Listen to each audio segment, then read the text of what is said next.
안녕하세요. 모형쟁이 두손입니다. 오늘은 제가 직접 제 돈을 주고 구입을 한 고가 라인의 에어브러쉬와 저가 라인의 에어브러쉬 두 개를 비교하는 영상을 제작해 보았습니다. 전문 리뷰어가 아니기 때문에 편집이나 영상이 조금 미흡한 점 양해 부탁드립니다. 리뷰가 스펠링이 뭐더라? 자, 일단 두 가지 모델은 제가 직접 사용을 하는 거고 여태 사용을 해왔던 겁니다. 왼쪽에 있는 이 에어브러쉬는 이와타 제품이고 HPC 플러스라는 제품의 25만원대의 에어브러쉬입니다. 오른쪽에 있는 이 제품은 비틀벅 B003이라는 제품인데 필요하진 않지만 입문용으로 좋다고 해서 궁금해서 한번 구매를 해본 겁니다. 가격은 28,000원, 거의 3만원대 저가형 입문용 에어브러쉬라고 할 수 있습니다. 두 개의 제품 모두 0.3mm의 노즐을 갖고 있는, 자 여기 보시면 이 작은 구멍이 0.3mm라는 겁니다. 이 노즐을 막고 있는 얇은 바늘이 앞뒤로 왔다 갔다 하면서 도료를 분사하는 방식이 되겠습니다.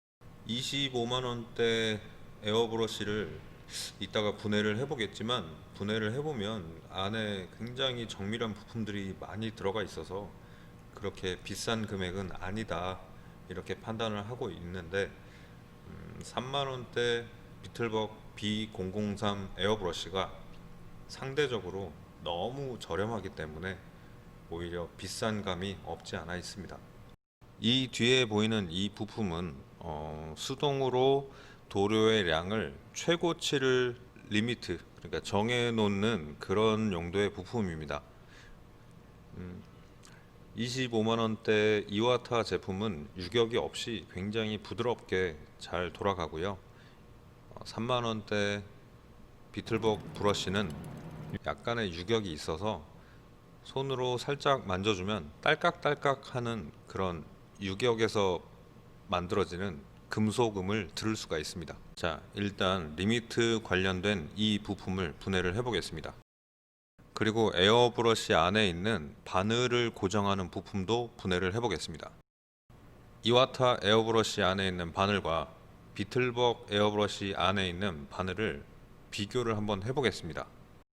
왼쪽에 있는 바늘이 이와타 에어브러쉬 바늘이고요. 우측에 있는 바늘이 비틀벅 에어브러쉬의 바늘입니다. 경사면 시작 부분과 바늘 끝 부분을 보시면 이와타 에어브러쉬 안에 있는 바늘이 조금 더 섬세하게 가공이 됐다는 것을 알 수 있습니다. 우선은 호스를 연결하기 위한 이 부품을 먼저 분해를 해야 되겠습니다. 에어브러쉬 리뷰와는 전혀 관련이 없거든요. 공기의 흐름을 차단시켜주는 부품을 한번 비교를 해보겠습니다. 왼쪽이 이와타 제품, 오른쪽이 비틀벅 제품. 이와타 제품이 공기가 흐르는 라인이 조금 더 굵게 형성이 됐습니다. 이 뒤쪽에 보시면 공기에 지나가는 길을 열었다 닫았다 할 수 있는 스위치가 있는데, 이 스위치도 크게 차이가 없기 때문에 그냥 넘어가도록 하겠습니다. 이 뒤에 보이는 이 부품도 도색을 함에 있어서 크게 영향을 주는 부품은 아니기 때문에 그냥 넘어가도록 하겠습니다. 단 이와타 부품들은 가공 상태가 상당히 깔끔하고 조립이 비틀벅 제품에 비해서 좀 깔끔하게 이루어진다는 거, 그런 차이점은 있습니다.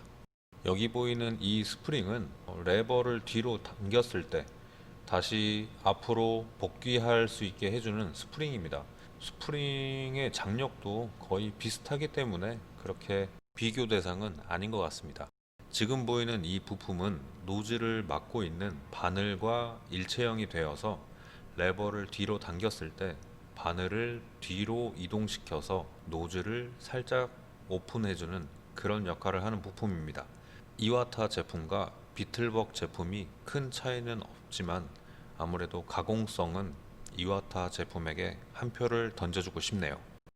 부품이 섞이면 곤란하니까 살짝 정리를 해주겠습니다. 위쪽이 이와타 제품, 아래쪽이 비틀벅 제품입니다. 지금 보이는 이 부품은 레버인데요. 레버와 누름새라고 해야 되나요? 이 레버와 누름새를 비틀벅 제품은 일체형으로 제작을 했고요. 이와타 제품은 분리를 해서 조금의 이득이 있는지는 잘 모르겠는데 분해해서 청소할 때 분실될 위험이 높기 때문에 이 부분에 대해서는 비틀벅 제품이 조금 더 편리하다 이렇게 생각을 합니다. 지금 보이는 이 부품은 노즐인데요. 이와타 제품은 일직선으로 뻗어 있는 형상, 비틀벅 제품은 사방으로 퍼져 있는 형상, 이렇게 차이가 있습니다. 지금 보이는 부품은 에어브러쉬의 핵심 부품인데 노즐입니다. 비틀벅 제품은 고무 링을 대서 밀봉에 더 신경을 썼다는 걸 확인할 수 있습니다. 그에 비해 이와타 제품은 고무링이 없습니다. 그만큼 가공을 정밀하게 했기 때문에 고무링이 없어도 밀봉이 잘 되었다 이렇게 판단이 됩니다. 마지막으로 에어브러쉬 몸체입니다. 이와타 제품과 비틀벅 제품 크게 디테일이 차이는 없는데 비틀벅 제품의 노즐 뒷부분은 역시 고무링이 위치하고 있었습니다. 이 고무링은 간단한 세척만으로도 충분히 삭을 수 있는 위치이기 때문에 가공을 조금 더 잘 해서 이 고무링이 없었으면 하는 아쉬운 마음이 좀 있습니다. 이번 에어브러쉬 리뷰 영상은 유료 광고 포함했으면 좋겠다라는 생각을 해봅니다. 아직 구독자가 200명이니까 겸손하겠습니다. 죄송합니다. 훅 들어오죠? 공기를 1바 정도로 압력을 맞추고 성능 테스트를 진행해 보겠습니다. 성능 테스트 전에 비틀벅 에어브러쉬 컵 위에 두 개의 홈이 파져 있는 것을 볼 수 있습니다.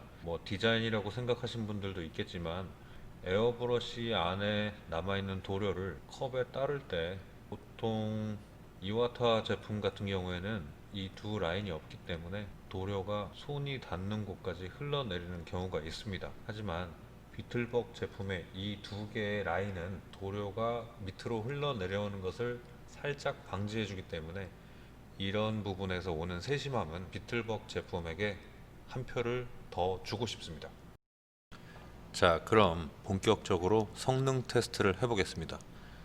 성능 테스트라고 해봤자 굵게 뿌리고 얇게 뿌리고 세밀하게 뿌리기입니다.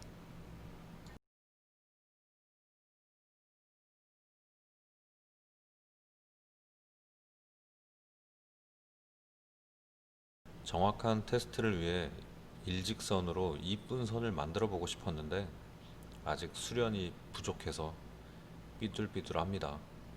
그리고 제가 도장을 해보면서 느낀 점은 직선은 마스킹을 해라.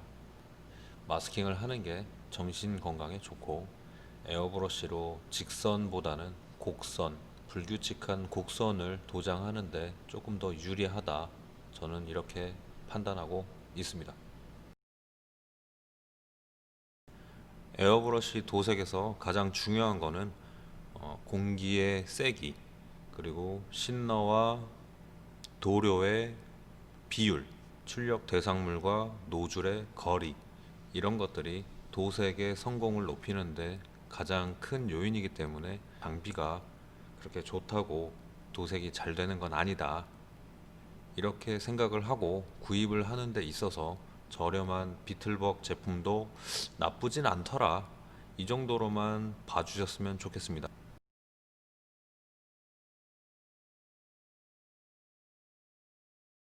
하지만 섬세한 작업을 할 때는 이와타 제품이 약간 더 성능이 좋았습니다.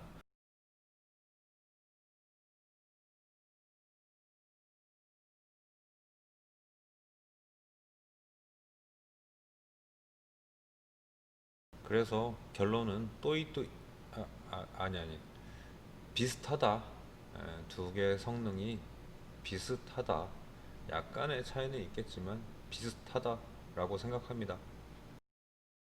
지금까지 영상 시청해 주셔서 감사합니다. 두손이었습니다.